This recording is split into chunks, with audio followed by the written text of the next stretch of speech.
For the past couple of months, Ganyu has been my go-to DPS in Genshin Impact. I've spent almost 2 years pre-farming her artifacts, level up in Ascension materials, alongside Primogens for a good weapon in anticipation for a rerun, and even ended up achieving top 1% about a month after getting her on the Chronicled banner. That being said, she was never that good despite how much I've invested in her. Due to her age and the ever-changing meta, she is currently regarded as a mediocre character who fails to do the things most other characters can.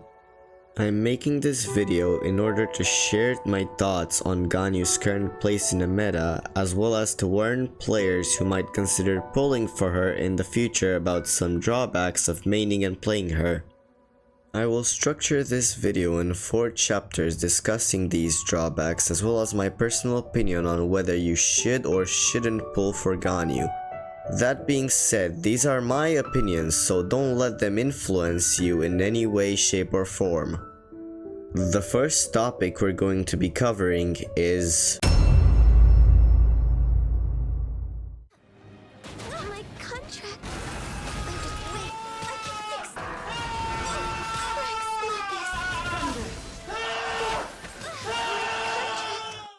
So if you couldn't tell by the already over-exaggerated intro to this chapter, Ganyu likes to die.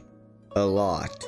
The point I'm trying to make is that, due to her very low HP pool, in addition to Genshin's general gameplay loop which encourages more damage and faster kills over survivability, playing Ganyu without a shielder, especially with the newer, harder hitting enemies, is very hard to do. The downside to this being the fact you have to sacrifice a character slot that could have very well been taken by a support or sub DPS unit, something like Shenna, Kazuha, Shilonen, Sucrose, Venti, and so on and so forth. You could also try dodging, as most enemy attacks can be dodged with enough trial and error, but it leaves a lot less room for charging up her arrows. And not everyone is a Dark Souls pro, but I certainly am. In short, Ganyu is meant to be played as more of a ranged unit or a glass cannon, but due to her needing to be in melee ranged in order to dish out good damage, her low HP pool holds her back by a lot. But I think I've spent enough time making my point clear, so after Fontaine's release, the standard for hypercarries shifted a lot. They're efficient and self-sufficient, and that's what makes them good. They heal themselves, have huge HP bars that can withstand multiple fatal blows, and can pack a pretty heavy punch on top of that. Natlan did nothing more than fortify this infrastructure, adding higher damaging units and a neat little traversal mechanic to make exploration less of a pain. But all these major changes, the big 3 went from looking like this to looking like this.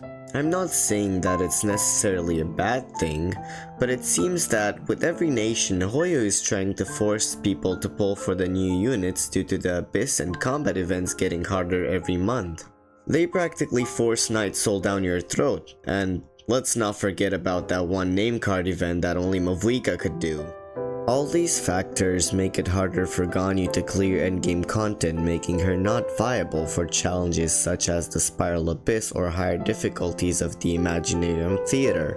Characters like Riot's Lee Lolly and possibly the upcoming Skirk already replaced her in terms of both on-field and off-field utility as a cryo unit, in turn turning players away from a character who was once considered the best in her field.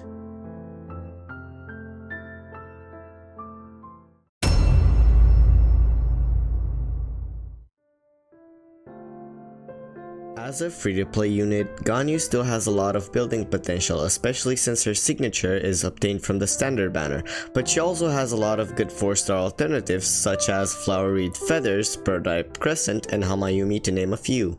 Her best artifact set for Melt is Wanderer's Trope, which is dropped by most of, if not all, bosses around the overworld, making her one of the easiest to build characters in the game.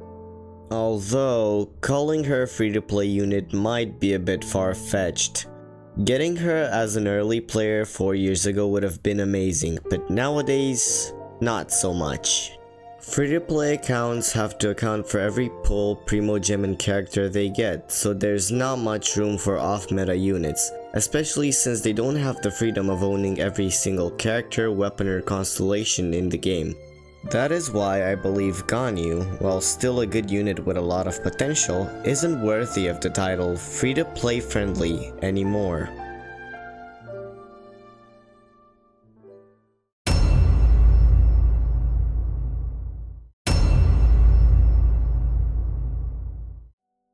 The answer to the question, is Ganyu still worth it, is a bit complicated. With all my honesty, as a biased Ganyu main, no. Unless Doggofier will bring Freeze Ganyu as a viable option in the modern meta, Ganyu is completely and utterly optional for most players. Pull for her only if you like her kit, playstyle, design, story, or want her as an addition to your character roster. If not, I suggest looking for other units that came out after her if you need a character for general use. That being said, if you have any other questions or just want to voice your opinions, make sure to comment down below. From there, I will try my best to read, heart, and reply to every comment I see. If you enjoyed the video, make sure to leave a like and subscribe, as it helps get my content noticed by a wider audience, and it also helps me continue my passion of making videos for you guys. Till next time, peace and bye bye.